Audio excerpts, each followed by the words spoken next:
అస్మద్గురుభ్యో నమః. శ్రీరంగసింహగిరిదేశికపాదసేవా ప్రాప్తాఖిల ద్రవిడ వేద రహస్య జాతం శ్రీగౌతమాన్వయజమాశ్రిత భాగధేయం గోపాలదేశికమహం శరణం ప్రపద్యే. వాధూలన్వయ సంజాతమప్పలార్య తనూభవం గోపాలాచార్య సచ్ఛాత్రం వందే వెంకటదేశికం. శ్రీవాత్స్య వరదాచార్య పౌత్రం తత్పద సంశ్రయం తాతార్యతనయం వందే రఘునాథాహ్వయం గురుం. కాశ్యపాన్వయ సంజాతం నారాయణ పదాశ్రితం శ్రీమన్నారాయణం వందే యతీశ్వరశ్రియాజుషం. సద్గ్రంథాధ్యయన సంగోష్ఠిని ఈనాటి వ్యాసంగానికి సాదరంగా ఆహ్వానిస్తూ కలిసి ప్రార్థన చేసుకుందాం. శ్రీపరాశర భట్టార్యః శ్రీరంగేశ పురోహితః శ్రీవత్సాంకసుత శ్రీమాన్ శ్రేయసే మేస్తు భూయసే. భట్టార్య గంభీర హృదబ్ధి నిర్యత్ దివ్యామృతస్య క్రమయేష భవ్యః. శ్రీరంగరాజస్తవ నామకోయం ధినోతి నిత్యం విబుధాంతరంగం. శ్రీయతీశాన సిద్ధాంత సర్వస్వామలదర్పణ స్తవోయం రంగరాజస్య భక్త సంజీవనౌషధం. సప్త ప్రాకార మధ్యే సరసిజ ముకుళోద్భాసమానే విమానే కావేరీ మధ్యదేశే మృదుతర ఫణిరాడ్భోగ పర్యంక భాగే. నిద్రాముద్రాభిరామం కటినికట శిరః పార్శ్వ విన్యస్త హస్తం పద్మాధాత్రీకరాభ్యాం పరిచిత చరణం రంగరాజం భజేహం. అతంత్రిత చమూపతి ప్రహిత హస్తమశ్వీకృత ప్రణీతమణిపాదుకం కిమితి చాకులాంతఃపురం అవాహన పరిష్క్రియం పతగరాజమారోహతః కరిప్రవర బృంహితే భగవతస్త్వరాయై నమః. శ్రీరంగేశయ శరణం మమాసి వాచ్యా వ్యాలోలత్కమలతటాకతాండవేన స్రగ్భూషాంబరమయధాయధందధానః ధింమామిత్యనుగ జగర్జమాజగంధ. ఈనాడు గోష్ఠికి స్వాగత వచనాలని తెలియచేస్తూ నిన్నటి పాఠ్యాంశాన్ని దానితో పాటుగా ఇంతవరకు మనం అనుసంధానం చేసుకుంటూ ఉండేటటువంటి శ్లోకాలలో ఉండే అర్థక్రమాన్ని కూడా అందంగా స్పష్టంగా మన ముందు మననం చేసి ఉంచినటువంటి పద్మజని మనసారా అభినందిస్తున్నాను. చేసిన టాస్క్ చిన్నదేమీ కాదు, తక్కువ సమయంలో మనకు అయింది. కానీ ఈ మొత్తం అన్ని శ్లోకాలలో ఉండేటటువంటి అంశాలని, ప్రధానమైనటువంటి అంశాలని చక్కగా క్రమం తప్పకుండా కూర్చుకుంటూ రావడం అనే దానికి చాలా సమయం పడుతుంది. అది కూడా నేను గమనించాను. ఏదో తాత్పర్యాంశాలలోనో అక్కడ ఉండేటటువంటి అవతారికలలోనో ఉండేటటువంటి ఆ హెడ్లైన్స్ అన్నింటినీ ఒక చోట కూర్చి చెప్పలే. అలా చెప్పేయచ్చు, కావాలంటే ఆ హెడ్లైన్స్ అన్ని కాన్సెప్ట్ ఏమిటో అందులో మొదట ఒక వాక్యంలో ఇస్తున్నారు, అలా వరుసగా చెప్పేస్తే అది కూడా మననమే అవుతుంది. కానీ అలా కాదు. పాఠం చెప్పుకున్నప్పుడు ఏ ఏ వివరాలు చేసుకున్నామో వాటిని క్రోడీకరించుకుంటూ చాలా అద్భుతంగా ఇంతకు ముందు ఉండేటటువంటి శ్లోకాలకన్నింటికీ వివరాన్ని ఇచ్చినటువంటి పద్మజని, ఆమె యొక్క ఆ శ్రద్ధని మనసారా నేను అభినందిస్తున్నాను. 12వ శ్లోకం దగ్గర మాత్రం ఒక చిన్న సవరణ చేసుకోవాలి. 11వ శ్లోకం ఏతద్రామాస్త్రం అనేది, అది ప్రచ్ఛన్న బౌద్ధులు అంటే వాళ్ళు మనకి సర్వశూన్యవాదులు ప్రచ్ఛన్న బౌద్ధులు అని అద్వైత మతాన్ని నిరసించారు అని మనం అనుకున్నాం. చాలా అందంగా అంతవరకు స్పష్టంగా వచ్చింది. తర్వాత 12వ శ్లోకం దగ్గర కూడా జైన సిద్ధాంతాన్ని అనైకాంతికత అనేది చాలా వరకు చాలా చక్కగానే వచ్చింది. అయితే వాళ్ళతో పాటు కలిపి నిరసన చేసినది ఎవరిని అనంటే భేదాభేదవాదులైనటువంటి వారు, అంటే వీరు అద్వైత సిద్ధాంతానికి చెందినవారే అన్నమాట. అంచేత మమంబా వంధ్యేతి అనే దాన్ని కూడా అక్కడ అంటే చెప్పిన దాంట్లో ఒకదానికొకటి పొసగకుండా చెప్పేటటువంటి తీరు, ఒకటే కాదు అన్ని రకాలు అని చెప్పేటటువంటి తీరు, ఇవి రెండింటిని ఒక కేటగిరీలోకి చేశారనమాట. అంచేత అక్కడ మాయావాదులు అద్వైతులు మాయావాదం, అలాగే భేదాభేదవాదం అని 2 రకాల అద్వైతులు ఆ అద్వైత సిద్ధాంతాన్ని ఖండించారన్న చోట ఒక్క పాయింట్ చేరి ఉంటే ఇంకా దాంట్లో సమగ్రత ఉంటుంది. తర్వాత మళ్ళీ అన్ని చాలా అద్భుతంగా వెళ్ళిపోయాయి. అలాగే నిన్న చెప్పుకున్నటువంటి చాలా బాగుందమ్మా. నిజంగా ఇంత ఇంత అవగతం చేసుకుని దాన్ని ఒక చోట కూర్చుకొని మళ్ళీ అనాలనేటటువంటి ఆ ప్రయత్నం నిజంగా నిజంగా నిజంగా అభినందనీయం. ఏదో 4 మాటలు ఇందులోవి చెప్పేస్తే సరిపోతుంది అనుకోకుండా మళ్ళీ అందరికీ వాటిని గుర్తు తెచ్చే రీతిలో మనం పాఠ్యాంశాన్ని వివరించుకున్నటువంటి కొన్ని మాటలని అందులో కూరుస్తూ మీరు చేసినటువంటి ఈ ప్రయత్నం సదా అభినందనీయం. నిన్నటి శ్లోకంలో కొన్ని విషయాలు మనం చెప్పుకున్నాం, వాటిని వివరించారు. ఇంకా కొన్ని అంశాలను మనం వివరించుకోబోతున్నాం. ఏది వివరించుకోబోతున్నామో దాన్ని కూడా పరామర్శిస్తూ సామానాధికరణ్యం అంటే ఈ పదాలు అనడమే కష్టం, వాటిని కూడా అనాలనే ప్రయత్నం చేస్తూ మీరు చేసినటువంటి ఈనాటి మననం సమగ్రంగా సాగింది, శ్రద్ధతో సాగింది, యథాశక్తి అవగాహనతో సాగింది అని మనసారా అభినందిస్తూ ఆచార్య అనుగ్రహమే దీనికి కారణం. ఆచార్య అనుగ్రహం ఎప్పుడూ పరిపూర్ణంగా ఉండాలి. భగవద్ అనుగ్రహం, ఆచార్య అనుగ్రహంతో సద్గ్రంథ అధ్యయనం ఇలాగే సఫలం కావాలి అని పెరుమాళని ఆచార్యులని ప్రార్థన చేస్తూ ఈనాటి మన పాఠ్యాంశాన్ని శ్లోకానుసంధానంతో ప్రారంభం చేసుకుందాం. నిన్న చక్కగా ఆన్సర్లు చెప్పారు చూసారా? ఎలా చెప్పగలుగుతున్నారు అంటే పాఠాన్ని వింటున్నారు, నిద్రపోవడం లేదు. మీకు ఎంత అర్థమైతే అంత అర్థం చేసుకునేటటువంటి ప్రయత్నం చేస్తున్నారు. ఇవాళ మరికొన్ని మంచి విశేషాలు చెప్తాను. నిన్నటి శ్లోకంలోనే మరికొన్ని మంచి విశేషాలని చెప్పుకుందాం. ముందుగా శ్లోకాలని అర్థానుసంధానం చేసుకుందాం. 14వ శ్లోకం నుంచి ఇప్పుడు పద్మజ గారు మనకి అన్నిట్లో ఉండే అంశాలను చెప్పారు కాబట్టి ఇక్కడ 14వ శ్లోకం నుంచి చెప్పబడినది ఏది అంటే ఏ ఏ మతాలని ఖండించారు ఇవి ఒక్కసారి మనం జ్ఞాపకం చేసుకుంటూ ముందుకి సాగుదాం. అంటే చదువుతున్నప్పుడే జ్ఞాపకం చేసుకుంటూ అన్నమాట. వేదే హర్తుం తమః సదసతి చ వివేక్తుమీశో మానం ప్రదీపమివ కారుణికో దదాతి తేనావలోక్య కృతినః పరిభుంజతే తం తత్రైవ కేపి చ పలాస్సలభై భవంతి. వేదే కర్త్రాద్యభావాద్ బలవతి నయేస్త్వన్ముఖే నీయమానే తన్మూలత్వేన మానంతదితరదఖిలం జాయతే రంగధామన్ తస్మాత్ సాంఖ్యం సయోగం సపశుపతిమతం కుత్రచిత్ పాంచరాత్రం సర్వత్రైవ ప్రమాణం తదిదమవగతం పంచమాదేవ వేదాత్ సంచస్తేనేశ్వరం త్వం పురుష పరిషదిన్యస్య యద్వాన్యపర్యాత్ సాంఖ్యో యోగీ చ కాక్వా ప్రతిఫలనమివైశ్వర్యమూచే కయాచిత్ భిక్షౌ సైవహాసురాజంభవమభిమనుతే రంగరాజాతిరాగాత్ త్వాం త్వామేవాభ్యథాస్త్వం నను పరవిభవ వ్యూహనాఠ్యం భవిష్ణుం ఇతి మోహనవర్ష్మణా త్వయాపి కథితం బాహ్యమతం తృణాయ మన్యే అథ వైదిక వర్మ వర్మితానాం మనితాహే కుదృశాంకిమీశవర్త్మ సంస్కారం ప్రతి సంచరేషు నిదధత్సర్గేషు తత్స్మారితం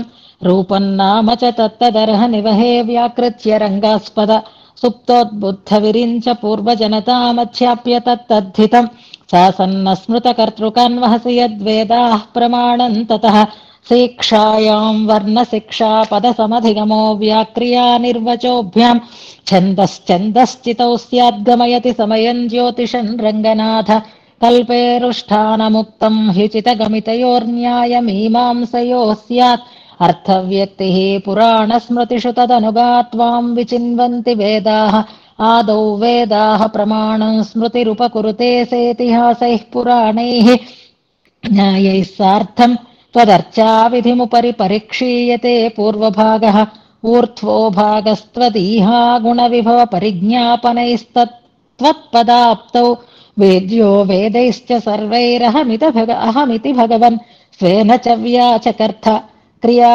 తత్శక్తిర్వా కిమపి తదపూర్వం పితృసుర ప్రసాదో వా కర్తుః ఫలద ఇతి రంగేశ కుదృశః త్వదర్చేష్టా పూర్తే ఫలమపి భవత్ప్రీతిజమితి త్రయీవృత్తాః తత్తద్విధిరపి భవత్ప్రేరణమితి ఆజ్ఞాతే సనిమిత్త నిత్య విధయః స్వర్గాదికామ్యద్విధిః సోనుజ్ఞాసఠచిత్త శాస్త్రవసతోపాయో అభిచారస్మృతిః స్వర్వీయస్య సమస్త శాసితురహో శ్రీరంగ సర్వస్వ తే రక్షాకూత నివేదినీ శృతిరసౌ త్వన్నిత్యశాస్తిస్తతః అత్రస్తే నిధిరితివత్ పుమర్థభూతే సిద్ధార్థా అపి గుణరూపవృత్తవాదాః రంగే సత్వై సకలాః సమన్వయంతే నౌపాసా ఫలవిధిభిర్విశేషయేషాం దేహో దేహిని కారణే వికృతయో జాతిర్గుణాః కర్మ చ ద్రవ్యే నిష్ఠితరూపబుద్ధివచనాస్తాస్త్యాత్తధేదం జగత్ విశ్వం త్వయి అభిమన్యసే జగదిశేతేనాద్వితీయస్తతః మాయోపాధి వికార సంకర కథాకానామరంగేశ్వర స్థిత్యుత్పత్తి ప్రవృత్తిగ్రసన నియమన వ్యాపనైరాత్మనస్తే శేషో అశేషః ప్రపంచో వపురితి భవతస్తస్య చాభేదవాదాః సర్వం ఖల్వైతదాత్మ్యం సకలమిదమహం తత్వమస్యేవ మాధ్యా వ్యాఖ్యాత రంగధామ ప్రవణ విజయభిః వైదికైః సార్వభౌమైః. ఇంతవరకు మనం అర్థంతో అనుసంధానం చేసుకున్నాం. మనం ఈ శ్లోకాలు ఇప్పుడు మొత్తం అంతా ఒకసారి చెప్పారు కాబట్టి ఇందులో విభాగం చేసుకున్నప్పుడు 1, 2 శ్లోకాలు విడివిడిగా తీసుకుందాము. 3 దగ్గర నుంచి విషయ వివరణలో చెప్పుకోవచ్చు అని అనుకున్నప్పుడు 2వ శ్లోకంలో చెప్పినటువంటి విషయాన్ని విస్తరించి ఖండించారు. ఎన్నవ శ్లోకం వరకు? 16వ శ్లోకం వరకు. 17వ శ్లోకం దగ్గర నుంచి మొదటి శ్లోకంలో చెప్పినటువంటి అంశాన్ని విస్తరించి చెప్తున్నారు అని అనుకున్నాం. మొదటి శ్లోకంలో చెప్పబడినటువంటి అంశం, ఆ శ్లోకం ఎంత ప్రామాణికమైనదో, ఆ శ్లోకంలో వేదంతాలకు వైభవం ఎంత అందంగా చెప్పబడిందో పెద్దల నోటంట విన్నప్పుడల్లా మీకు ఆ శ్లోకం యొక్క వైభవం తెలుస్తూ ఉండాలి. మొన్న ఝాన్సీ కూడా పెట్టారు, రాతులూరి వారు కూడా చెప్తూ ఇదే ఈ శ్లోకాన్నే ప్రమాణంగా చెప్పారు అని. అంత అద్భుతమైనటువంటి శ్లోకం ఏం చెప్తోంది? వేదము గొప్ప ప్రమాణము, దీపము, ప్రదీపము అని చెప్పి, అలాంటి వేద వైభవాన్ని, ఆ వేదం యొక్క గొప్పతనాన్ని మనకి తర్వాతి శ్లోకాలలో వివరణ చేస్తున్నారు. ప్రధానంగా 3 శ్లోకాలు అని అనుకున్నాం, 17, 18, 19 అని. తర్వాత నుంచి దాన్ని ఇంకా ఇంకా విశదీకరిస్తూ వస్తున్నారు అన్నంత వరకు మనం తెలుసుకుందాం. ఆ విశదీకరణంలో వేదంలో ఉండేటటువంటి అద్వితీయ శృతులకి మన పెద్దలు, మన పూర్వాచార్యులు ఎలా అర్థాన్ని చెప్తారు, వాదాలకి ఎలా అర్థాన్ని చెప్తారు అనేదాన్ని మనం తెలుసుకుంటూ వస్తున్నాం. అయితే నిన్నటి శ్లోకంలో అభేద శృతులకి అర్థ నిర్ణయం మన పూర్వాచార్యులు ఎలా చేశారు అనేదాన్ని చెప్పారు. శ్లోకంలో కొన్ని అభేద శృతులని కూడా ఉట్టంకించారు 3వ పాదంలో. నిన్న మనం చెప్పుకున్న అంశాలు అవి. ఆ వేదవాక్యాలను ఇప్పుడు, శృతి వాక్యాలను ఇప్పుడు పద్మజ గారు కూడా ఒకసారి మననం చేశారు. వైదిక సార్వభౌములంటే ఎవరు అనేదాన్ని కూడా నిన్న మనం చెప్పుకున్నాము. వారెవరు అనేది మన పూర్వాచార్యులు అని నాథ, యామున, రామానుజుల లాంటి భాష్యకారుల లాంటి మహానుభావులు అని అనుకున్నాం. అలాగే అందులో చెప్పబడినటువంటి అంశం ఏది అంటే స్థూలంగా చెప్పుకున్నాము, ఈ సమస్త జగత్తు అంతా కూడా పరమాత్మకి శరీరము, ఆయన శరీరి. ఈ జగత్తు అంతా కూడా పరమాత్మకి శేషము, ఆయన శేషి అని చెప్పుకున్నాం. ఎంచేత అంటే ఆయన జగత్తుని చేసేవాడు ఆయనే, రక్షించేవాడు ఆయనే అని స్థితి, ఉత్పత్తి వీటి గురించి మనం స్థూలంగా చెప్పుకున్నాం. ఇవాళ మనం చెప్పుకోబోయేటటువంటి అంశాలు ఏవేవి ఉన్నాయి అంటే, శరీరం అంటే అర్థం ఏమిటి, శేషము అంటే అర్థం ఏమిటి, అలాగే మనకి అభేదవాదము అంటే ఎలా వివరణ చేసుకోవాలి, శరీరం అంటే ఏమిటి, శేషం అంటే ఏమిటి, అదే దేహం అంటే ఏమిటి, ఆత్మ అంటే ఏమిటి, ఇలాంటి కొన్ని ప్రధానమైనటువంటి విషయాలను ఇవాళ సోదాహరణంగా తెలుసుకునేటటువంటి ప్రయత్నం చేద్దాం. అలాగే తత్వమసి, సర్వం ఖల్విదం బ్రహ్మ ఇలాంటి వాక్యాలకి అర్థం శరీరి భావాన్ని చెప్పడం అనేది వ్యాకరణంలో ఒక న్యాయం ద్వారా సామానాధికరణ్యం అని అంటారు. అదంటే ఏమిటి అనేదాన్ని మనం ఇవాళ తెలుసుకోబోతున్నాం. ముందుగా జాగ్రత్తగా సావధానంగా ఉండండి. వీలైనంత సులభంగానే చెప్పడానికి ప్రయత్నం చేస్తాను. ఏమాత్రం ఏమరపాటుగా ఉన్నా కనెక్ట్ చేసుకోవడం కష్టమవుతుంది. కాబట్టి ఒకసారి మిమ్మల్ని ఒక చిన్న హెచ్చరిక చేస్తున్నాను, సావధానంగా ఉండండి అని. ఇప్పుడు మనం విశిష్టాద్వైత సిద్ధాంతం ప్రకారంగా అభేద శృతులకి నిర్వాహం అనేది విషయం. ఇందులో అభేద శృతులు ఏవి అనేది పక్కన పెట్టుకుందాం. అసలు వైదిక సిద్ధాంతాలు ఏవి అంటే ప్రధానంగా 3 అని మనం చెప్పుకున్నాము. ద్వైతము, అద్వైతము, విశిష్టాద్వైతము అని మనం చెప్పుకున్నాం. అద్వైతము అంటే ఇన్ని లేవు, ఒక్కటే ఉంది అనేటటువంటి సిద్ధాంతం. ద్వైతము అంటే 2 భేదాన్ని అంగీకరించినటువంటి సిద్ధాంతాన్ని ద్వైతము అని అంటారు. విశిష్టాద్వైతము అంటే అద్వైతాన్ని అంగీకరిస్తూనే చేతనాచేతనములు నిత్యములు అని చెప్పినటువంటి సిద్ధాంతం. ఈ తేడా దేనివల్ల వస్తోంది అంటే శృతి వాక్యాలలో ఉండేటటువంటి ఆ వైవిధ్యం వల్ల కలుగుతోంది అని అనుకుందాం. మన విశిష్టాద్వైత సిద్ధాంతానికి అంటే విశిష్ట అద్వైతము అంటే వాటితో కలిసే వేరు చెయ్యటానికి వీలు లేకుండా ఉండేటటువంటి తత్వము అనడానికి మనం ఏదో ఊర్ణనాభి, సాలెపురుగు ఇలా ఇవేవో చెప్పుకున్నాం. ఇప్పుడు మనం చెప్పుకోవాలి అంటే వేరు భేదము ఉంది, అభేదము ఉంది అనేదాన్ని మనం వివరణ చేసుకోవాలి. ఈ భేదము ఉంది, అభేదము ఉంది అని చెప్పడానికి ఒక కొబ్బరికాయని ఉదాహరణగా తీసుకోండి. కొబ్బరికాయ ఒకట లేక కొబ్బరికాయలో అనేకములైనటువంటి అంశములు చేరి ఉన్నాయా?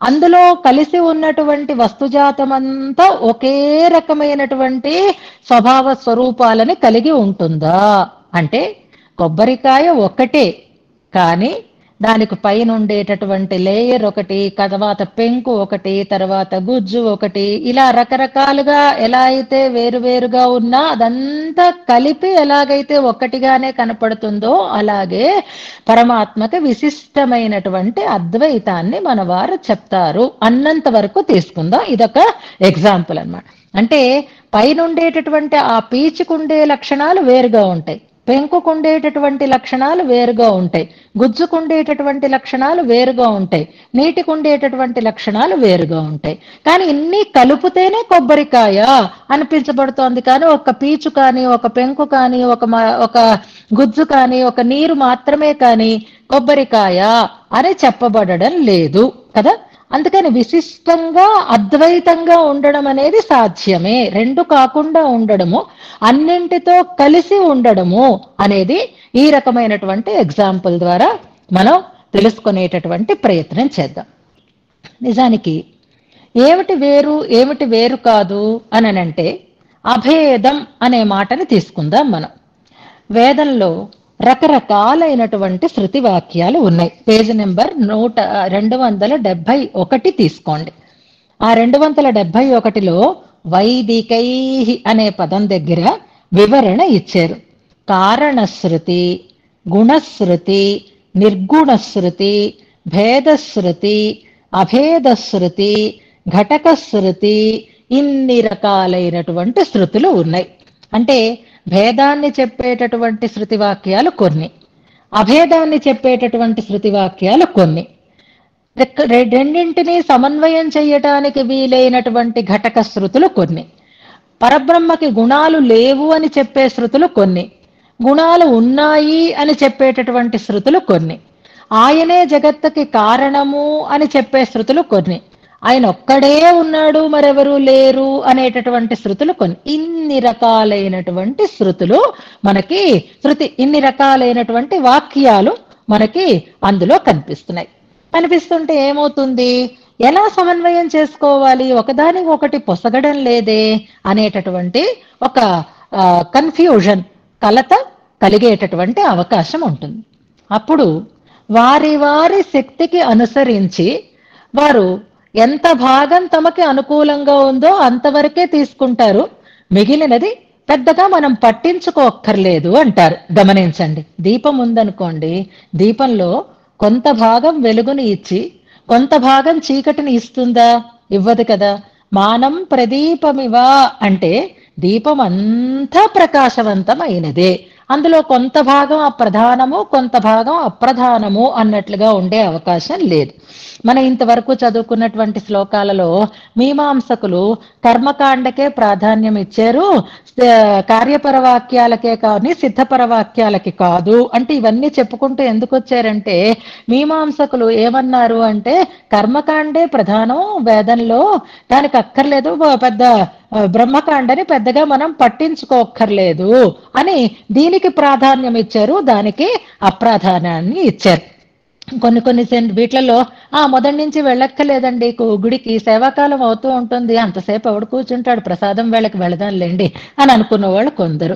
అమ్మో ప్రసాదం దాకా ఉంటే లేట్ అయిపోతుందండి, ముందు సేవాకాలం చేసుకుంటే చాలు, ఎలాగో ఒకలాగా తిరుప్పావే చదువుకుంటే చాలండి అని సేవాకాలానికి వెళ్ళి మళ్ళీ ఇంట్లో పనులకు లేట్ అయిపోతున్నాయని వెనక్కి వచ్చిన వాళ్ళు కొంతమంది అది కాదండి మంగళాశాసనం చెయ్యాలి రోజు పెరుమాళ్ళకి, అందుకని మంగళాశాసనం చేసుకుని వచ్చేద్దాం, ఇంట్లో సేవాకాలం చేసుకుని వెళదాము అని అనుకున్న వాళ్ళు కొంతమంది కదా. ఎవరు తప్పు అని మనం అనుకోలేదు, ఎవరెవరి అవకాశాన్ని బట్టి వాళ్ళు చేస్తారు. అలాగే కొంతమంది కర్మకాండనే తీసుకున్నారు, మిగిలింది అక్కర్లేదు అనుకున్నారు, కొంతమంది ఏమో బ్రహ్మకాండనే తీసుకున్నారు, మిగిలింది అక్కర్లేదు అని అనుకున్నారు. అలా చెప్పడం వాటిలో ఈ భేదశృతులు అభేద శృతులు వీటికి ప్రాధాన్యం ఇచ్చినప్పుడు అద్వైతాన్ని చెప్పేటటువంటి వారేమో అద్వైత శృతులని అభేద శృతులనే తీసుకున్నారు ప్రధానంగా, భేద శృతులని పట్టించుకోలేదు వాళ్ళు. ద్వైతాన్ని చెప్పేటటువంటి వారు భేదాన్ని చెప్పేటటువంటి శృతి వాక్యాలకే ప్రాధాన్యం ఇచ్చారు, మిగిలిన వాటికి అప్రాధానం అన్నారు, పెద్దగా వాటిని పట్టించుకోక్కర్లేదు అని అన్నారు. కానీ మన పూర్వాచార్యులు, మన భగవద్ రామానుజులు, అంతకు ముందు ఉండేటటువంటి యామునాచార్యుల లాంటి మహానుభావులందరూ కూడా అదేమిటి వేదం అంతా ప్రమాణమే తప్ప కొంత భాగం ఉపయోగం కొంత భాగం కాదు అన్నట్టు ఎలా అంటుంది, వేదం మొత్తము మనకి ఆరాధనా రూపంగాను ఆరాధ్య స్వరూప ప్రతిపాద్యంగాను అని ఒక శ్లోకం వచ్చింది చూసారా. అంచేత కర్మకాండ బ్రహ్మకాండ రెండూ మనకి అధ్యయనం చేయవలసినవే, అందులో ఉండేటటువంటి వాక్యాలు అన్నీ మనకి ప్రమాణములే, అన్నింటినీ మనం భగవత్ తత్వ ప్రతిపాదకాలుగానే గ్రహించాలి అని వేదవాక్యాలకి వాళ్ళు అందమైనటువంటి సమన్వయాన్ని చెయ్యడం చేత మన సిద్ధాంతంలో ఏ వాక్యం కూడా అప్రమాణము కాదు, ఏ వాక్యం కూడా అప్రధానము కాదు, అన్నీ ప్రధానములే అనేదాన్ని వాళ్ళు చెప్పారు. మరి ఎలాగండి సమన్వయం చేసుకోవడం అని అంటే, ఇప్పుడు భేదాన్ని చెప్పేటటువంటి వాక్యాలు ఉన్నాయనుకోండి, భగవంతుడికి గుణాలు ఉన్నాయి అని కొన్ని వాక్యాలు చెప్తున్నాయి, భగవంతునికి గుణాలు లేవు అని కొన్ని వాక్యాలు చెప్తున్నాయి. ఇప్పుడు మీరు ఆ వాక్యాన్ని ప్రధానంగా తీసుకుంటే ఇది నమ్మకూడదు, ఇది తీసుకుంటే అది నమ్మకూడదు. కానీ మన వాళ్ళు ఎలా చెప్తారు అక్కడ అంటే, గుణాలు ఉన్నాయి అన్నది ప్రమాణమే, ఉన్నాయి కళ్యాణ గుణాలు ఉన్నాయి అని చెప్పండి, గుణాలు లేవు అది ప్రధానమే, ఆయనకి హేయ గుణములు లేవు అని చెప్పండి.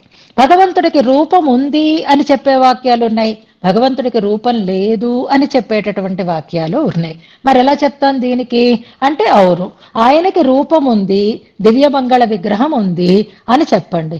ఆయనకి రూపం లేదు అంటే ఆయనకి కర్మ వల్ల రూపాన్ని ధరించాల్సినటువంటి అవసరం లేదు అని సమన్వయం చేసుకోండి. శరీరం కానీ మార్పు కానీ, ఆ భగవంతుడు నిర్వికారుడు, పరతత్వం నిర్వికారము అని చెప్పింది, కాదు వికారం ఉంది మార్పు ఉంది అంటారు. అవును అది నిర్వికారము, అవికారాయ శుద్ధాయ నిత్యాయ పరమాత్మనే అని మనం చదువుతూ ఉంటాం, వికారము లేనిది. అవును కర్మకృతమైనటువంటి వికారము లేదు. వాళ్ళండి అసలు ఏసీ లేకపోయినా మండు టెండర్లో కూడా హాయిగా కూర్చుంటారండి, చిన్న చెమట బిందువు కూడా రాదండి వాళ్ళకి, అదేం శరీర తత్వమో అని ఆశ్చర్యపోతూ ఉంటాం కదా కొంతమందిని చూసి. కొంతమందికి అయితే ఎంత ఏసీ వెళ్తున్నా అలా చెమటలు కారిపోతూనే ఉంటాయి, ఇది వీరి తత్వం అది వారి తత్వం. అలాగే భగవంతుడిలో వికారము లేదు అంటే అవును కర్మకృతమైనటువంటి వికారము లేదు. కానీ ఆయనలో మార్పు ఉంది. ఎలాంటి మార్పు అంటే, మరి ప్రహ్లాదుడు పిలిస్తే ఆయన పరిగెట్టి వచ్చాడా లేదా, గజేంద్రుడు పిలిస్తే పరిగెట్టి వచ్చాడా లేదా, ఆయనలో చాలా నిశ్చలంగా ఉండే స్థితి లేదు కదా. కానీ ఉంది మార్పు. ఎలాంటి మార్పు అంటే, అనుగ్రహం వల్ల కలిగినటువంటి మార్పు, దయ వల్ల వచ్చినటువంటి మార్పు ఉంది. ఇలాగ మన వాళ్ళు ఆ వేదాంత వాక్యాలని ఘటక శృతుల ద్వారా సమన్వయం చేసి పరతత్వాన్ని స్థాపిస్తారు అన్నమాట. అందుకే ఇక్కడ అభేద శృతులు అంటే నిజానికి మామూలుగా అసలు భేదం ఎన్ని రకాలుగా ఉంటుంది అనేది గమనించండి. లోకంలో ఉండేటటువంటి వస్తుజాతం ఏ వస్తువుకైనా సరే భేదం అంటే తేడా ఎన్ని రకాలుగా ఉంటుంది, ఎలా మనం దాన్ని కేటగరైజ్ చెయ్యాలి, చాలా చాలా ఇంపార్టెంట్ అయిన విషయం. చాలా సులభంగా మనం అర్థం చేసుకుందాం కదా. ముందు భేదం అంటే తెలిస్తే అప్పుడు అభేదం అంటే ఏమిటో మనం తెలుసుకునేటటువంటి అవకాశం ఉంటుంది. భేదం అంటే ఎన్ని రకాలుగా ఉండొచ్చు అంటే, ఇప్పుడు నేను శాస్త్రీయమైనటువంటి ఉదాహరణలు కొన్ని ఉంటాయి, కొన్ని ముందు అవి చెప్పుకొని తర్వాత మనం ఇంకొంచెం మన దీంతో అన్వయం చేసుకునేటట్లుగా ప్రయత్నం చేద్దాం. లేదా ముందు మనకు అనుకూలమైనటువంటి ఒక ఉదాహరణను చెప్పుకుని తర్వాత ఆ శాస్త్రంలో చెప్పబడిన ఉదాహరణని కూడా మనం చెప్పుకుందాం. ఇప్పుడు సద్గ్రంథాధ్యయన సంగోష్ఠి ఒక వస్తువు ఇది మనకి కనిపిస్తుంది. దీనికి అంటే దేనికైనా భేదం ఎన్ని రకాలుగా ఉంటుంది అంటే 3 రకాలుగా ఉంటుంది. సజాతీయ భేదం, విజాతీయ భేదం, స్వగత భేదం అని 3 రకాలుగా చెప్తున్నాను. ఇవి అర్థం కావడానికి మీకు చెప్తున్నాను. సద్గ్రంథాధ్యయన సంగోష్ఠి అనే ఒక గోష్ఠి ఉంది. అలాగే ఇంకా మిగిలినటువంటి గోష్ఠులు కూడా ఉన్నాయి. ఆ పేర్లు కూడా నాకు ఇంకా కరెక్ట్ గా తెలియవు. ఇప్పుడు భగవద్ విషయం గోష్ఠి, చూడామణమ్మ గారి గోష్ఠి అవుతోంది, మరొకటి అవుతోంది. ఇప్పుడు సద్గ్రంథాధ్యయన సంగోష్ఠికి భేదం ఉంది. దేంతో? తనలాంటి మరొక గోష్ఠి ఉండడం. అది సజాతీయమైనటువంటి భేదం అంటారు. అదే గోష్ఠే, అదే గ్రంథాధ్యయనాన్ని పెట్టుకునేటటువంటి గోష్ఠే. ఎలాంటిది? సద్గ్రంథాధ్యయన గోష్ఠి లాంటి గోష్ఠులు మరికొన్ని ఉన్నాయి. ఇది సజాతీయమైనటువంటి భేదం.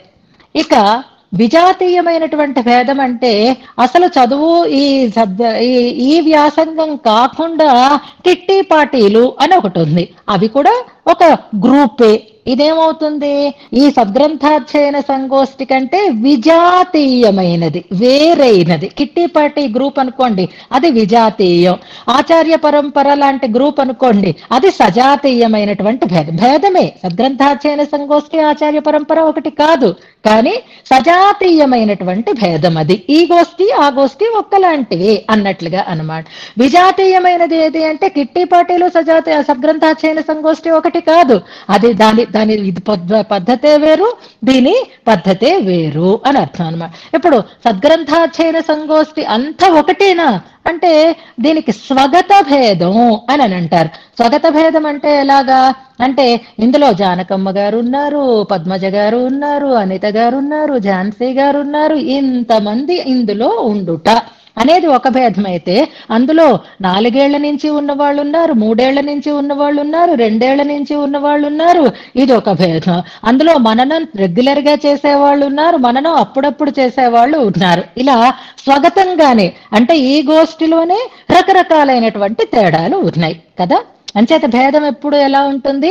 సజాతీయ, విజాతీయ, స్వగత భేదం అని 3 రకాలుగా ఉంటుంది. ఏ వస్తువుకైనా సరే అలాంటి భేదం ఉంటుంది. ఇప్పుడు దీనికి మనం ఒక శాస్త్రీయంగా చెప్పేటటువంటి అంటే పెద్దలు చెప్పేటటువంటి ఒక ఎగ్జాంపుల్ చెప్పుకోవాలి అంటే, ఒక చెట్టు, ఆ చెట్టుకి సజాతీయ భేదం అంటే ఒక మామిడి చెట్టు అనుకోండి, అలాంటి మామిడి చెట్లే మరికొన్ని ఉండడం, ఇది సజాతీయ భేదం. ఒక చెట్టు ఉంది, ఒక మనిషి ఉన్నాడు, చెట్టు కాకుండా మనిషి విజాతీయమైనటువంటి భేదం. చెట్టులోనే ఆకులు, పువ్వులు, పళ్ళు, వేళ్ళు, కొమ్మలు ఇవన్నీ స్వగత భేదం అని అంటారనమాట. ఇప్పుడు ఇక్కడ మనకి అభేద శృతులు అని చెప్పబడుతున్నాయి కదా. ఈ అభేద శృతుల దగ్గరికి వచ్చేసరికి ఇప్పుడు అభేదం అంటే సర్వం ఖల్విదం బ్రహ్మ, తత్వమసి ఇలాంటి వాక్యాలలో భేదం లేదు, అభేదం అంటున్నారు కదా. అంటే దీనికి సజాతీయ భేదం లేదు, విజాతీయ భేదం లేదు, స్వగత భేదం లేదు అని అద్వైత సిద్ధాంతంలో వాళ్ళు దానికి చెప్తారనమాట. ఎంచేత సజాతీయ భేదం లేదు.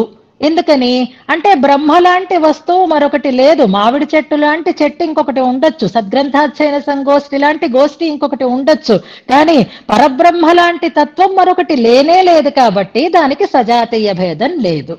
విజాతీయ భేదం లేదు అంటే పరబ్రహ్మ లాంటి తత్వం లేదు, కానీ ఈ జగత్తంతా ఉంది కదండి అనంటే అద్వైత సిద్ధాంతంలో వాళ్ళు ఏమంటారు, మాయావాదులు అంటాం కదా, ఈ జగత్తంతా మిథ్య అంటారు వాళ్ళు. అంచేత పరబ్రహ్మ కంటే వేరైనది మరొకటి లేనే లేదు, కాబట్టి విజాతీయ భేదం లేనే లేదు. అంటే పరబ్రహ్మ లాంటిది మరొకటి లేదు కాబట్టి సజాతీయ భేదం లేదు. పరబ్రహ్మ కంటే వేరైనది మరొకటి లేదు కాబట్టి అంటే జగత్తు మిథ్య అంటారు కాబట్టి విజాతీయ భేదం లేదు. ఇక స్వగత భేదమైనా ఉందా అని అనుకుంటే నిర్విశేష చిన్మాత్రం బ్రహ్మ అంటారు వాళ్ళు. నిర్విశేష చిన్మాత్రం బ్రహ్మ అయితే ఏ విశేషాలు అందులో లేకపోతే, చెట్టులో ఆకులు పువ్వులు కొమ్మలు లాంటి విశేషాలు లేనప్పుడు అది కేవలం నిర్విశేష చిన్మాత్రం జ్ఞాన రూపమైనది అని అన్నప్పుడు స్వగత భేదం కూడా అందులో లేదు. అంచేత ఇది సర్వం కల్విదం బ్రహ్మ తత్వమసి అన్న దాంట్లో జీవుడే బ్రహ్మ, ఈ మిగిలిన జగత్తంతా కూడా బ్రహ్మాత్మకమైనదే, అంతకంటే మరొకటి లేదు అని వాళ్ళు చేసేటటువంటి సిద్ధాంతం అన్నమాట. కానీ మన విశిష్ట అద్వైత సిద్ధాంతంలో మనకి ఈ పరతత్వానికి స్వగత భేదము ఉంది, విజాతీయమైనటువంటి భేదము ఉంది, సజాతీయమైనటువంటి భేదము ఉంది. ఎంచేత అంటే నిన్న మనం ఆన్సర్ కూడా చేస్తున్నాము, ఈ జీవుడు కానీ ఈ అచేతనం కానీ చేతనం కానీ పరమాత్మలాగే ఎప్పుడూ నిత్యములే అని మనం అనుకుంటే అంగీకరిస్తాం. కాబట్టి జ్ఞానానంద స్వరూపము బ్రహ్మ, జ్ఞానానంద స్వరూపుడే జీవుడు, ఆత్మ పరమాత్మ కనుక సజాతీయత ఉంది. విజాతీయత ఉంది, అజడము జ్ఞానస్వరూపం లేనిది జ్ఞానహీనమైనది ఈ అచేతనం కాబట్టి విజాతీయమైనటువంటి భేదము ఉంది.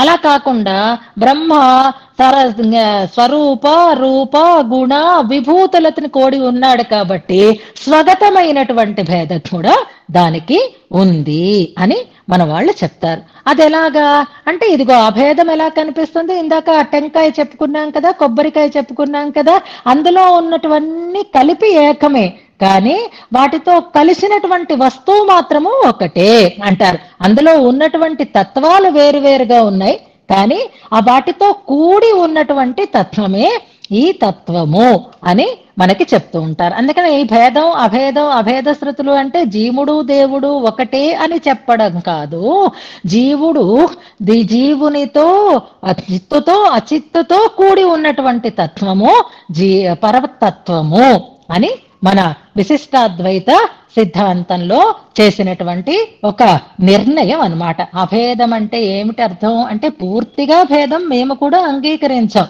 ఎప్పుడూ జీవుడు వేరుగాను పరమాత్మ వేరుగాను ఉండేటటువంటి స్థితి ఉండదు. ఆ జీవునిలోనే పరమాత్మ అంతరాత్మగా ఉంటాడు. ఆ జీవునికి కానీ ఆ అచిత్తుకి కానీ ఆయనే ఆధారమై ఉంటాడు, ఆయనే నియామకుడు అయి ఉంటాడు, ఆయనే ధరించేవాడు అయి ఉంటాడు, ఆయనే ఉపయోగించుకునేటటువంటి వాడు అయి ఉంటాడు అని ఈ ఏకత్వం ఈ అభేద శృతులకి ఈ శరీరీ భావంతో ఏకత్వాన్ని చెప్పడం అనేదే విశిష్టాద్వైత సిద్ధాంతంలో ఉండేటటువంటి ఒక గొప్ప ప్రత్యేకత అని చెప్తాను. అలా చెప్పినప్పుడు ఎందుకింత ఎలా చెప్పాలి అని అంటే వేదంలో చెప్పినటువంటి అన్ని శృతులని సమన్వయం చేసుకుంటూ అర్థాన్ని చెప్పాలి తప్ప మనకి ఇష్టమైనటువంటి విషయాన్ని చెప్పడం కోసం కొన్నింటిని మాత్రమే ప్రమాణంగా తీసుకొని మరికొన్నింటిని అప్రమాణంగా వదిలేవేయటం అనేది పద్ధతి కాదు. కనుక విజయిభిః వైదికైః సార్వభౌమైః అనేటటువంటి పదం ద్వారా వ్యాస పరాశర యాజ్ఞవల్క్య, మను మొదలైనటువంటి మహర్షుల యొక్క మార్గాన్ని అనుసరించేటటువంటి వారై వేదమంతా వేదవాక్యాలన్నీ కూడా మనకి చెప్పారు కదా. వాదములు అని ఇందులో కూడా వచ్చింది కదా శ్లోకంలో. ఈ అభేదవాదములు అని వచ్చింది కదా. వాటినన్నింటినీ కూడా ఆ పెద్దల ఋషులని అనుసరిస్తూ చేసేటటువంటి వ్యాఖ్యానం మన నాథమునులు కానీ, యామునులు కానీ, రామానుజులు కానీ చేసినటువంటి వ్యాఖ్యానం ఇలా ఉంటుంది. ఈ అభేద శృతులకి శరీరి భావం చెప్పబడుతుంది. శేషి భావంతో సమన్వయం చేస్తారు అనేదాన్ని మనకి ఇందులో స్పష్టం చేస్తున్నారు. ఇందులో ఇప్పుడు ఇక్కడ మనకి తెలియవలసిన అంశం ఏది అంటే పరతత్వము ఒక్కటే, కానీ ఆ పరతత్వముతో చిత్తు అచిత్తు కలిగినటువంటి జగత్తు ఎప్పుడూ కూడి ఉంటుంది. ఆ జగత్తుకి పరమాత్మ అంతర్యామిగా ఉంటాడు కాబట్టే సర్వం ఖలు ఇదం బ్రహ్మ అని చెప్పినప్పుడు భగవంతుడు అంతరాత్మగా కలిగినదే ఈ సర్వ ప్రపంచము అనేటటువంటి అర్థాన్ని మనం తీసుకోవాలి.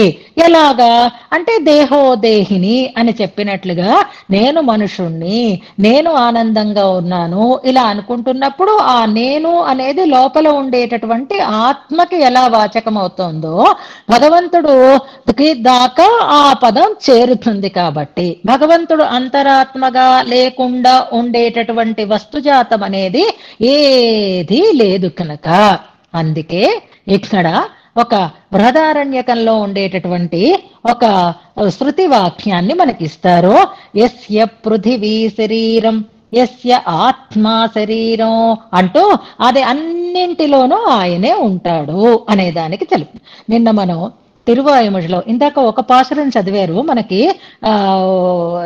తానే ఉలగెల్లాం అనేటటువంటి పాసురం. కానీ అంతకు ముందు మనం మొదటి దశకంలోనే ఒక పాసురాన్ని నిన్న మనం ఒకసారి జ్ఞాపకం చేసుకున్నాం.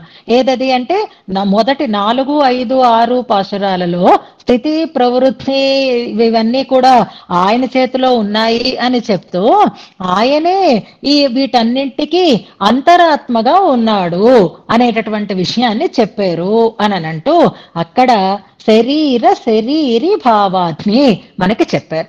ఆ పాసురం ఏది? తిడ విసుం బెరి వళి నీర్నిలమివమిసై అనేటటువంటి పాసురం. సుడర్మధు సురుజియుల్ అని అక్కడే వస్తుంది. ఈ ప్రమాణాన్ని చాలాసార్లు చెప్పుకున్నాం. ఆ పాసురంలో మనకి ఇక్కడ కావలసినటువంటి అంశం ఏది అంటే 3వ లైన్ ఒక్కసారి జ్ఞాపకం చేసుకోండి. పాసురాలు నెంబర్లు పెట్టడంలా మీరు లేరు, మీరు ఎదిగిపోయారు. చెప్పాను కదా, ఇప్పుడు టిఫిన్ బాక్స్ పూర్తి చేసేస్తున్నారు. ఇంకొంచెం దాంట్లో స్టఫ్ పెద్ద పెద్ద టిఫిన్ బాక్సులు పెట్టుకోవాలన్నమాట. అందులో ఇప్పుడు మీరు ఆ పాసురంలో నాకు నెంబర్ అక్కర్లేదు, దశకం అక్కర్లేదు. ఆ పాసురంలో ఏ పాదం ప్రస్తుత విషయానికి అన్వయం చేస్తుంది అనేది మనం గమనించుకోవాలి. ఏది గమనించుకున్నాం అంటే ఉడన్మిసై ఉయిరెనా కరందు ఎంగుం పరందుళన్ అనేటటువంటి ఒక వాక్యం తీసుకోండి, ఒక పాదం తీసుకుందాం. ఉడన్మిసై ఉయిర్ ఎనా అని చెప్పారు. అంటే దేహంలో ఆత్మ వలె ఎంగుం కరందు పరందు అనేటటువంటి దాంట్లో శరీర ఆత్మ భావం స్పష్టంగా చెప్పబడుతోంది. భగవంతుడు జగత్ శరీరకుడు అనేదాన్ని ఇందులో చెప్తున్నారు. అందులో మనకు ఉపనిషద్వాక్యమే పృథివిలో ఉంటాడు, పృథివికి తెలియదు, పృథివిని నియమిస్తాడు, పృథివిలో అంతరాత్మగా ఉంటాడు, ఇలాంటివన్నీ. అలాగే తేజస్సులో ఉంటాడు, అలాగే ఆ పంచభూతాలలో ఉంటాడు, అలాగే అన్నింటిలోనూ ఆయన ఉంటాడు, అలాగే యస్య ఆత్మ శరీరం అంటే ఆత్మలో కూడా ఉంటాడు. మరి అలాంటప్పుడు ఆత్మ వేరు పరమాత్మ వేరు, అంతర్యామిగా ఉన్నవాడు ఆయన. ఒకటిగానే అనిపిస్తున్నారు. సర్వం కల్విదం బ్రహ్మ అంటే ఒకటి కాదు. జీవుడు వేరు, ఈశ్వరుడు వేరు. జీవ శరీరకుడై ఈశ్వరుడు అంతర్యామిగా లోపల ఉన్నాడు, అంతరాత్మగా ఉన్నాడు. దానికే భగవద్గీతలో మనకి చెప్తారు అహమాత్మా గుడాకేశ అనేటటువంటి భగవద్గీత శ్లోకపాదం గుర్తుపెట్టుకోండి. పోనీ ఈ పాసురాలు రాని వాళ్ళు ఆ భగవద్గీతలో ఉండేటటువంటి ఆ వాక్యాలని కనుక గుర్తుంటే నేను అందరి హృదయాలలోనూ ఆత్మగా నేను ఉన్నాను అని ఆయన చెప్పుకున్నాడు. అంచేత ఐతదాత్మ్యం అని కానీ, సర్వం కల్విదం బ్రహ్మ అనేటటువంటి మాటలు కానీ జగత్తుకి ఈశ్వరుడికి ఏకత్వాన్నే చెప్తున్నా. ఎలా ఏకత్వము అంటే శరీరంగా శరీరిగా, శరీరమును చెప్పేవన్నీ శరీరి పర్యంతము వెళతాయి కనుక అనేటటువంటి మనకి చెప్తున్నారు. ఇప్పుడు మనం శరీరం అంటే ఏమిటి అనే దాన్ని తెలుసుకుందాం. దానికి భగవద్ రామానుజుల వారు ఇచ్చినటువంటి నిర్వచనం ఏమిటి? ప్రకారము, ప్రకారి, శరీరము, శరీరి, ఇలాంటి మాటలు మనం వింటూ ఉంటాం కదా. శరీరం అనేసరికల్లా పాంచభౌతికమైనటువంటి ఈ శరీరం ఒక్కటే అని మనం అనుకుంటాం. కానీ శరీరము అనే పదానికి పాంచభౌతికమైనటువంటి ఈ పైన ఉండేటటువంటి ఆకారము అని కాదు ఇక్కడ మనం చెప్పుకోవలసినటువంటి అర్థం. శరీరం అంటే ఏమిటి అంటే ఈ శరీరాన్ని మనం ఎలా వినియోగించుకుంటున్నాం. మన శరీరం ఉందనుకోండి, మన శరీరాన్ని మనమే ధరిస్తున్నాం, మన శరీరాన్ని మనమే నియమిస్తున్నాం, మన శరీరాన్ని మనమే మన కోసం వాడుకుంటున్నాం. అది మనకే అనుకూలమై ఉన్నది. మననేదో ఒక ఇది కూడా నేను చదివాను, నిజంగా మీ లైఫ్ పార్ట్నర్ ఎవరు అని అంటే ఏదో భార్య భర్త కాకుండా ఇంకా మిగిలిన రిలేషన్స్ ఏవి కాకుండా నిజంగా లైఫ్ పార్ట్నర్ ఎవరు అంటే మీ శరీరమే మీతో చివరి వరకు ఉండేది. కాబట్టి మీ లైఫ్ పార్ట్నర్ ఎవరు అంటే మీ శరీరం అంటూ శరీరాన్ని జాగ్రత్తగా చూసుకోవాలి, ఏవో ఇన్స్ట్రక్షన్స్ ఇస్తారు. ఆ శరీరం అనే దానికి మనకి భగవంతుని చేత ధరింపబడేది, భగవంతుని చేత నియమింపబడేది, భగవంతుని చేత వ్యాపింపబడి ఉన్నది, భగవంతుడు ఆధారంగా కలిగి ఉన్నది. ఇన్ని రకాలైనటువంటి విషయాలు మనకు తెలియాలి. ఇప్పుడు మనం ఏదైనా బాగా ఉపయోగించుకోవాలనుకుంటే ముందు దాన్ని మనం బాగా పెంచుకోవాలి కదా.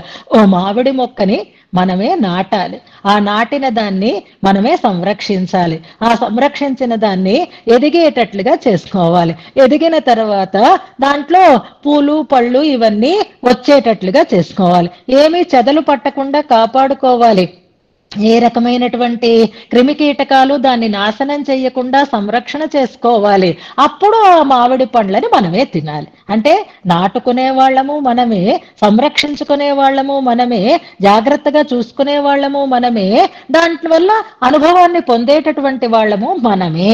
అవుతున్నామా లేదా?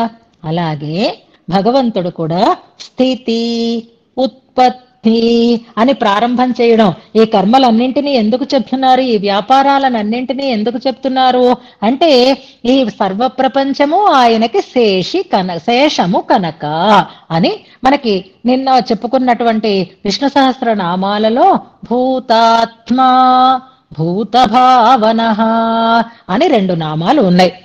ఈ భూతాత్మ అన్నది శరీరి భావాన్ని తెలియచేసేది, భూత భావన అనేది శేషి భావాన్ని తెలియచేసేది అని అక్కడ మనకి వివరణ చేస్తారు. ఎవరైతే దీనికి శేషి అయి ఉన్నాడో, శేషి అంటే దానివల్ల ప్రయోజనాన్ని పొందేటటువంటి వాడు అని అర్థం అన్నమాట. శరీరము అంటే దాని లోపల అంతర్యామిగా ఉండి దాన్ని నియమనం చేస్తున్నటువంటి వాడు అని అర్థం అన్నమాట. దాంట్లో వ్యాపించి ఉండాలి, దాన్ని నియమనం చేస్తూ ఉండాలి. అసలు ఇంతకీ సృష్టి ఆయనే, లయము ఆయనే, అన్ని ఆయనే చేస్తున్నాడు అంటారు. సృష్టి అంటే ఏమిటండి అని సందేహం కలిగితే సృష్టికి కూడా ఒక చిన్న ఎగ్జాంపుల్ చెప్పుకుందాం.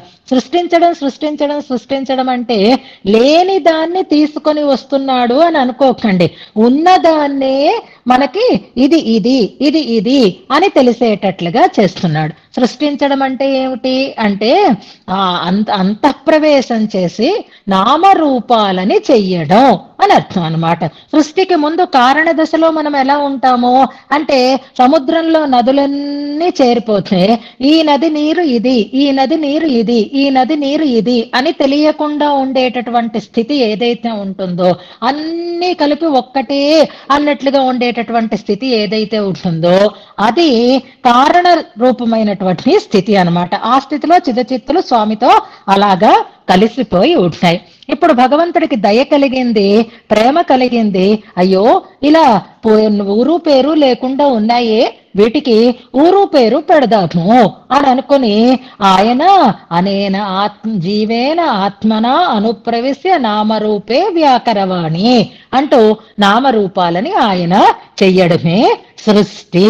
మళ్ళీ వాటిని కడుపులో పెట్టుకోవడమే ప్రళయము.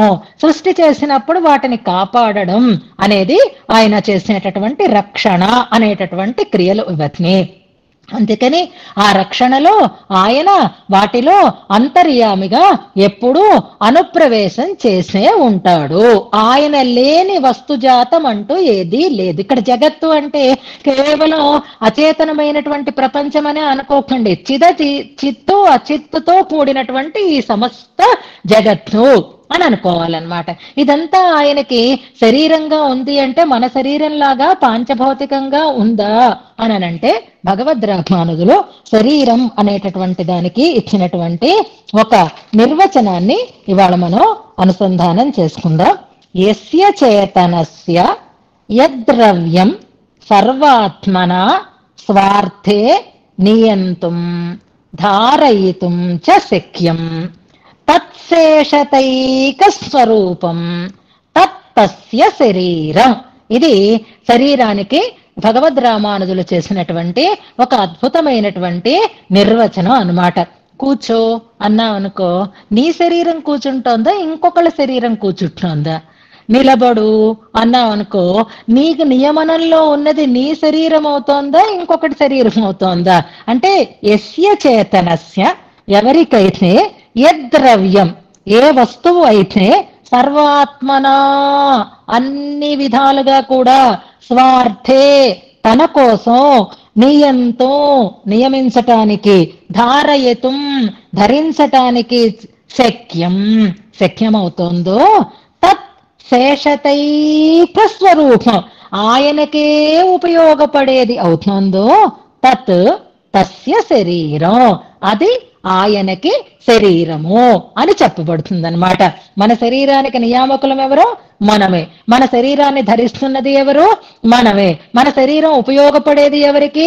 మనకే కదా. మనం దాన్ని వినియోగించుకుని చూస్తున్నాము, వింటున్నాము, తింటున్నాము, అంటున్నాము అంటే అది మనకే చెంది ఉన్నది. మన చేతే నియమింపబడుతోంది, మన చేతే ధరింపబడుతోంది.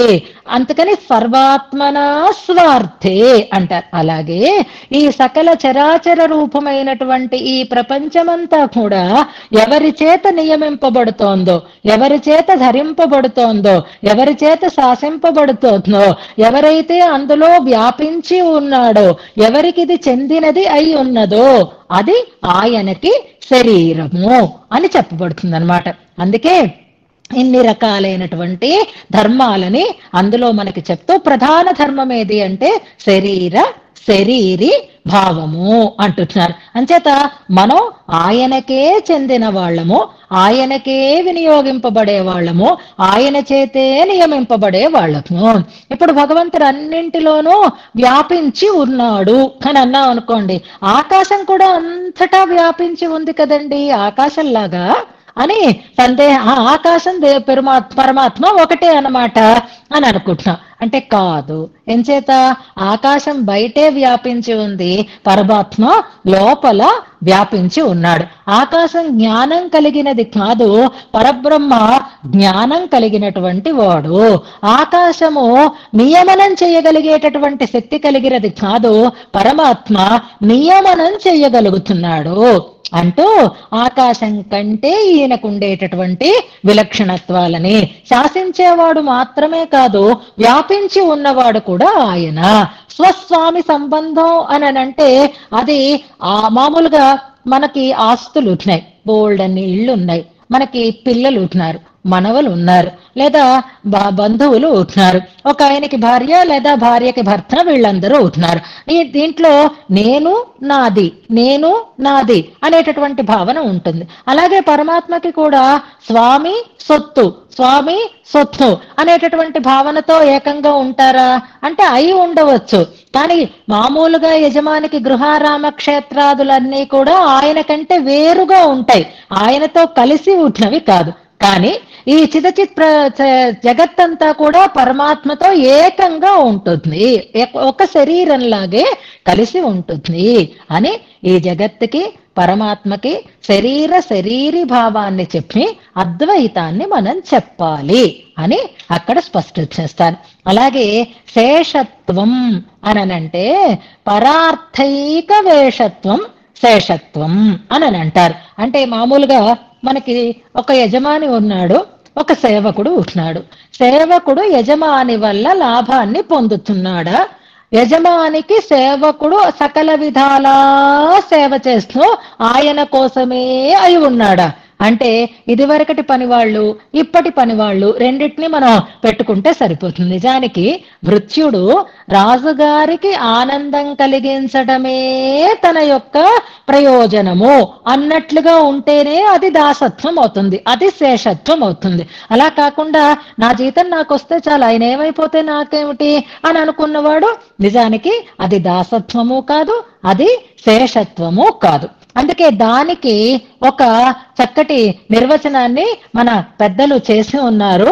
పరగత అతిశయ ఆదాయకత్వం అంటారు. అంటే పరుడు అంటే ఇతరుడు, ఉత్కృష్ణుడు, పరమాత్మ అని అనుకుంటున్నాం మనం. ఆయనకి అతిశయాన్ని కలిగించే రీతిలో తాను ఆయనకి వినియోగపడడం, ఆయన ప్రయోజనం కోసమే అన్నట్లుగా తాను ఉండుట, ఇది శేషత్వము అని చెప్పబడుతుంది. అందుకే నాకించిత్ కుర్వతః శేషత్వం అని మన వాళ్ళు చెప్తారు. అలాగే ఈ అశేష ప్రపంచము ఆ స్వామికి శేషము, ఆయన శేషి. అందుకే మనం ఇది గుర్తుపెట్టుకోవటానికి మనం శరణాగతి గద్యంలో ఒక వాక్యాన్ని తెలుసుకుందాం. అశేష చిదచిద్వస్తు శేషిభూత అనేది తెలుసుకుంటే అశేషో ప్రపంచ శేష అనేటటువంటి ఈ వాక్యం మనకి వెంటనే సమన్వయం అవుతుంది. భగవద్ రామానుజుల వారు కూడా ఏం చెప్పారు అంటే అశేష చిత్ అచిత్ వస్తువులకి శేషి రూప అన్నారు. మళ్ళీ తర్వాత వెంటనే అఖిల జగత్ స్వామిన్ అంటారు. అంటే స్వామి వేరు, శేషి వేరు. మళ్ళీ చిన్న తేడా. స్వామి అంటే అది నా సొత్తు అన తన ఆ సొత్తుని కలిగిన వాడు స్వామి అయితే, ఆ సొత్తు ద్వారా ఆనందాన్ని పొందుతూ అనుభవాన్ని పొందుతూ ఉండేటటువంటి వాడు శేషి అని చెప్పబడుతుంది. అలా ఈ మొత్తం చిదచిదాత్మకమైనటువంటి విశ్వమంతా కూడా పరమాత్మకి శరీరము, పరమాత్మ శరీరి. ఈ పరమాత్మకి శేషము, ఆయన శేషి అని చెప్తారనమాట. అలా అభేద శృతులని మనవారు సమన్వయం చేస్తారు అన్నారు ఇందులో. ఇప్పుడు ఇక్కడ తత్వమసి అనేటటువంటి ఒక వాక్యాన్ని సామానాధికరణ్యం అనే దాన్ని చెప్తున్నారు. ఇప్పుడు మనం శేషత్వం అంటే ఏమిటి అనే దాన్ని చెప్పుకున్నాము. అలాగే ఆ శరీరం అంటే ఏమిటి, శరీరి అంటే ఏమిటి అనే దాన్ని కూడా చెప్పుకున్నాం. వీటికి నిర్వచనాలు ఎక్కడున్నాయో ఆ పేజ్ చెప్తాను. ఒకసారి ఆ పేజ్ని మీరు జాగ్రత్తగా ఆ పేజ్లో ఉండేటటువంటి అంశాలని అండర్లైన్ చేసుకోండి. 280 మళ్ళీ మీరు చూసుకుంటే మీకు తెలుస్తుంది. 280వ పేజీ తీయండి. అందులో సంస్కృతంలోనూ ఉంది, దానికి ఆంధ్రానువాదము ఉంది. ముందు సంస్కృతంలో వాక్యాలు మనం చదువుకుందాం ఒక్కసారి. పరార్థైక వేషత్వం శేషత్వం అండర్లైన్ చేసుకోండి. రెండవ లైన్ పరార్థైక వేషత్వం శేషత్వం అంటే పరప్రయోజనాన్ని మాత్రమే స్వరూపంగా కలిగి ఉండడమే శేషత్వము. దాసభూతాః స్వతః సర్వే ఆత్మానః పరమాత్మనః అని మన వాళ్ళు అందుకే ఆ సిద్ధాంతాన్ని మనకి తెలియచేస్తారు. శేషత్వం అంటే ఏమిటి? పరార్థైక వేషత్వం. పరః శేషి, ఆ ప్రయోజనాన్ని పొందుతున్నవాడు శేషి అనబడేటటువంటి పరమాత్మ అని చెప్పబడుతుంది. ఇక మనం శరీరీ శరీరము రెండింటిని గురించి చెప్పుకున్నాం. ఆధారత్వే సతి నియంతృత్వం ఆత్మత్వం. ఆత్మ శరీరము రెండు కదా చెప్పుకున్నాం. ఆత్మ అంటే ఏమిటి అంటే ఆధారంగా ఉండి నియమనం చెయ్యగలిగేటటువంటి తత్వం ఏదైతే ఉందో దాన్ని ఆత్మత్వం అంటారు. ఆధారం కావాలి, నియామకం కావాలి. ఆధేయత్వే సతి నియామ్యత్వం శరీరత్వం.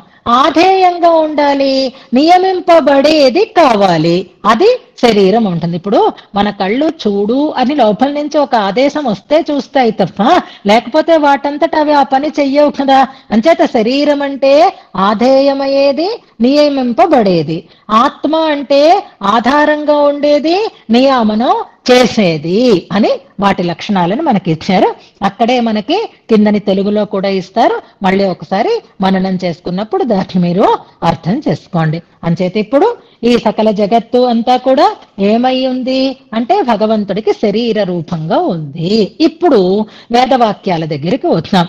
అదేదే సర్వం ఖలు ఇదం బ్రహ్మ తత్వమసి అనేటటువంటి వాక్యాలు రెండింటిని తీసుకుందాం. అందులో తత్వమసి ఇంకా ఈజీగా మనకి అర్థమవుతుంది. సర్వం అనే ఒక పదం ఉంది, బ్రహ్మ అనే ఒక పదం ఉంది. సర్వం అనేటటువంటి పదం ఈ చిదచిదాత్మకమైనటువంటి జగత్తుని గురించి చెప్తోంది.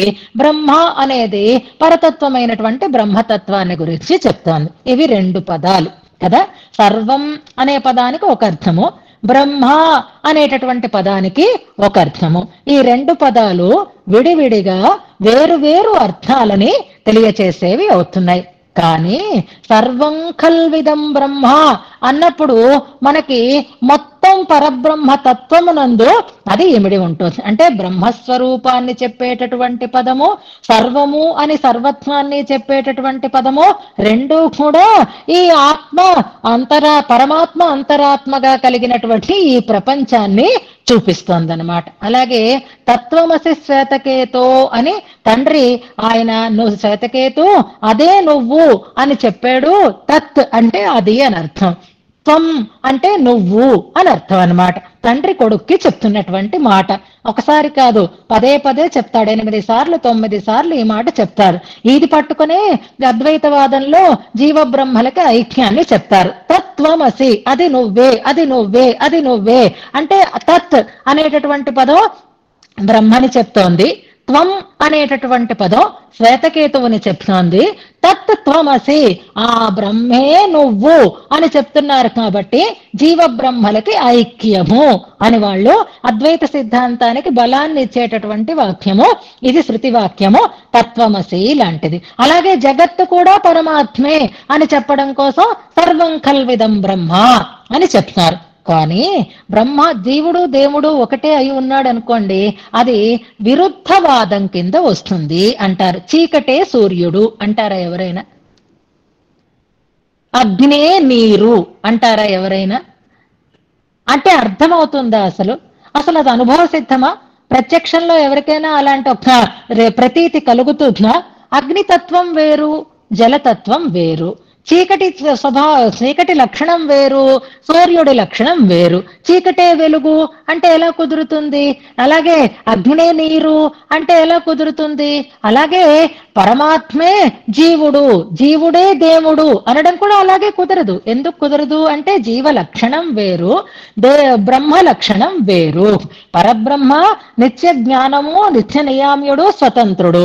జీవుడు ఎప్పుడు అణువు, ఆయన నియమింపబడేవాడు, ప్రకృతి సంబంధం వల్ల అజ్ఞానాన్ని పొందినవాడు. ఇలా ఈ రెండిటి లక్షణాలలోనూ తేడా ఉంది. ఎంత తేడా? చీకటే సూర్యుడు అన్నంత తేడా అవుతుంది. ఇప్పుడు తత్వమసి తత్వమసి తత్వమసి అంటే జీవబ్రహ్మలకి ఐక్యం ఎలా కుదురుతుంది? పరస్పర విరుద్ధ లక్షణాలు కలిగినటువంటి వస్తువుని ఒకటే అని చెప్పడం అనేది కుదరదు అని మన వాళ్ళు ఆక్షేపణ చేస్తారనమాట.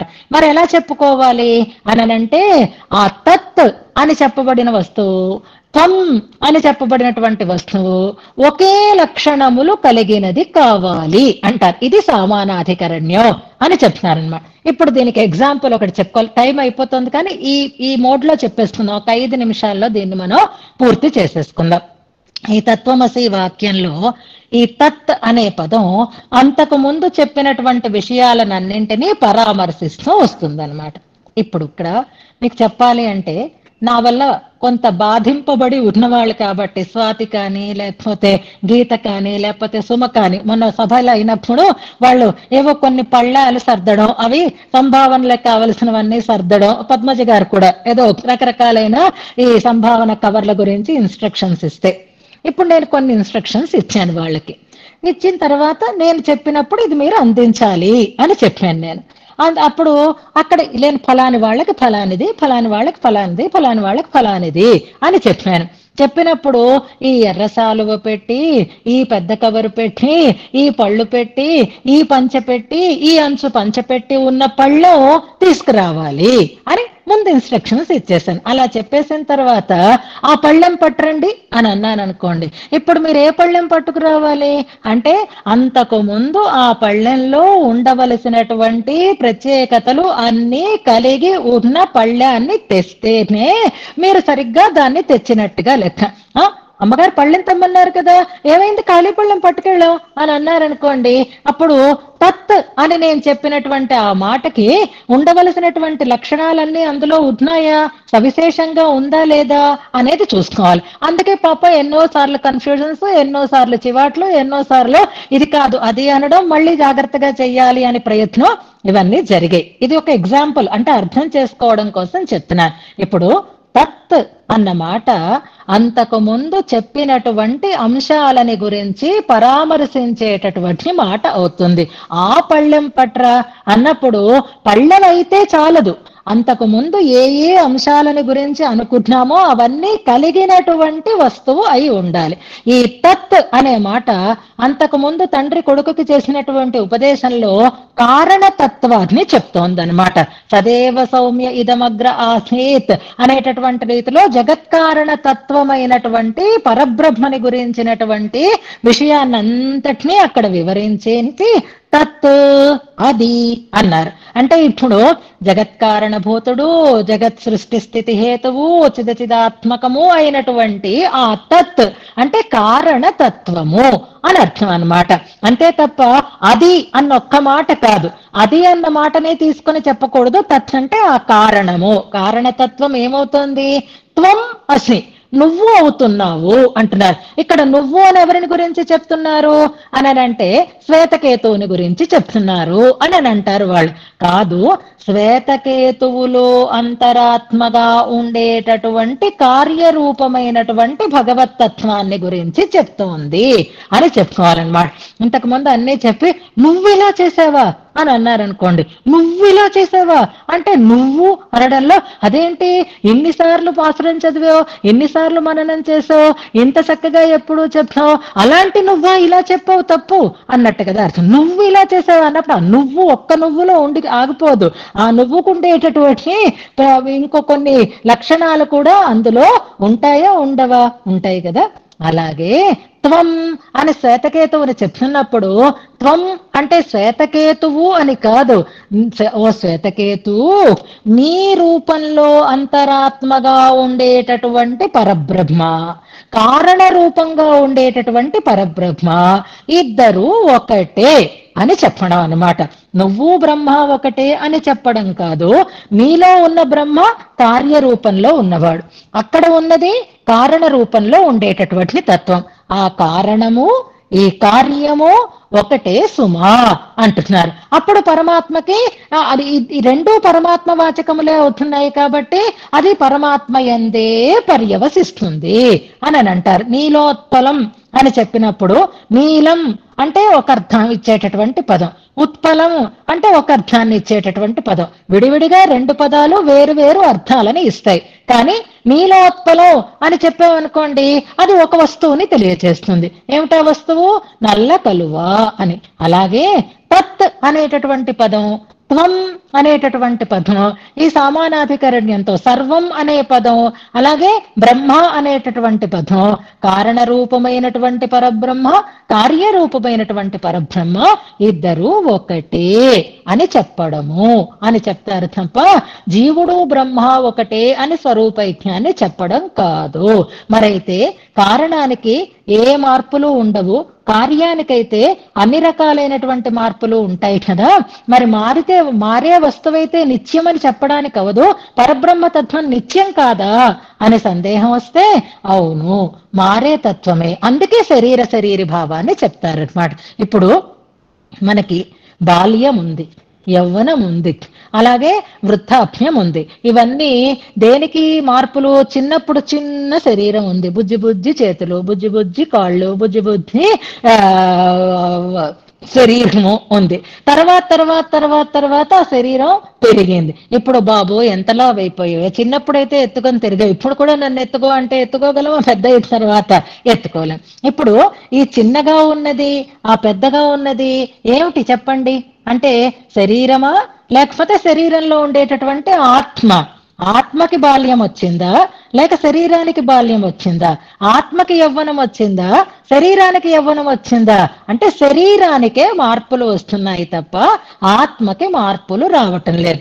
ఆత్మ ఎప్పుడూ ఏకరూపంగానే ఉంటుంది.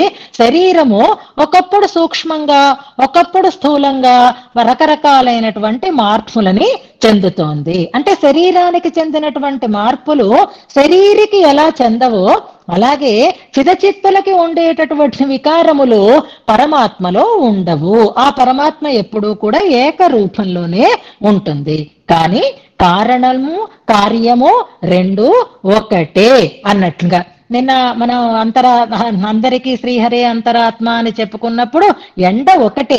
ఏనుగు మీద పెడుతోంది కనుక పెద్ద ఎండ, కుక్క మీద పడుతోంది కనుక తక్కువ ఎండ, అది నీచమైన ఎండ, గొప్పదైన ఎండ అని అనుకోకుండా అక్కడ హీనత్వము ఉచ్చత్వము కాకుండా చెప్తున్నారు. కానీ అది ఇది ఒకటే అని చెప్పినట్లుగా కారణ విశిష్టమైనటువంటి పరబ్రహ్మ, కార్య విశిష్టుడై ఉన్నటువంటి పరబ్రహ్మ ఒకటే అని చెప్పడమే తత్వమసి సర్వం కల్విదం బ్రహ్మ ఇలాంటి అభేద స్మృతులకి సరి అయినటువంటి వివరణము అని మన వైదిక సిద్ధాంత సార్వభౌములైనటువంటి మహానుభావులు ఆ మహర్షుల యొక్క హృదయానికి అనుగుణంగా వాటిని వ్యాఖ్యానం చేస్తారు. అంచేత జీవబ్రహ్మలకి స్వరూపైక్యం కాదు, శరీరి భావము, శేషి భావము అనేదాన్ని ఈ వేదాంత సారథి శృతి సమన్వయాన్ని భట్టర్ వారు ఇందులో మనకి తెలియజేస్తున్నారు. శ్లోకాన్ని ఒక్కసారి కలిసి అనుసంధానం చేసుకుందాం. ఇంకా సామానాధికరణ్యం ఇలాంటి మాటలన్నీ చెప్తే మీకు అర్థం కాదు, కానీ దానికి కూడా నిర్వచనం ఇచ్చారు. ఇక్కడ చూడండి 280 పేజీలో సామానాధికరణ్యం అంటే కూడా ఒక నిర్వచనం ఇచ్చారు. చూడండి, ఇందాక శరీరత్వం అని చదువుకున్న తర్వాత 3వ లైన్లో ఉండే వాక్యం చూడండి.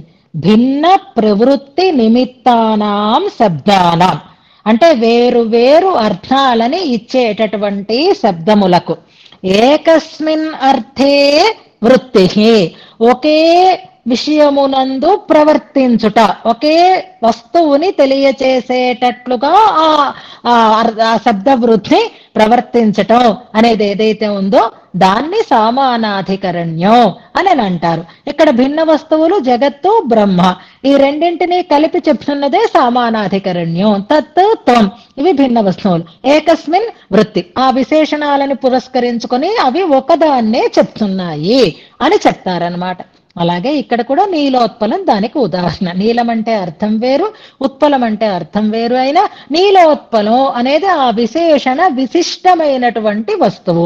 అలాగే శరీరముతో కూడినటువంటి పరబ్రహ్మ, జగత్తుతో కూడినటువంటి బ్రహ్మ అని తత్వమసి వాక్యానికి అర్థాన్ని చెప్పుకోవాలి అని అంటారు. శ్లోకాన్ని అనుసంధానం చేసుకుంది. ఎంత అర్థమైతే అంత అర్థమైంది. చెప్పుకుంటూనే ఉందాం. ఒకసారి కాకపోతే ఒకసారి కాకపోతే ఒకసారి తెలుస్తుంది. అన్నిటికంటే మనం తెలుసుకోవాల్సిన విశిష్టమాద్వైతము ఒకటే అంటారు వేరంటారు, ఒకటే అంటారు వేరంటారు ఎలాగండి అని అంటే టెంకాయ అని అర్థం చేసుకోండి. అందులో రకరకాల తత్వాలైన అన్నీ కలిపిన ఒకే వస్తువుగా దాన్ని మనం ఎలా చేస్తున్నామో చిదచిద్ విశిష్టమైనటువంటి ఆ జీవ బ్రహ్మలకి ఆ జగత్తుకి బ్రహ్మకి అలాంటి విశిష్టతే ఉంటుంది. కానీ వాటి తాలూకు తత్వాలు మాత్రము భిన్నంగా ఉంటాయి అనేదాన్ని అర్థం చేసుకుందాం.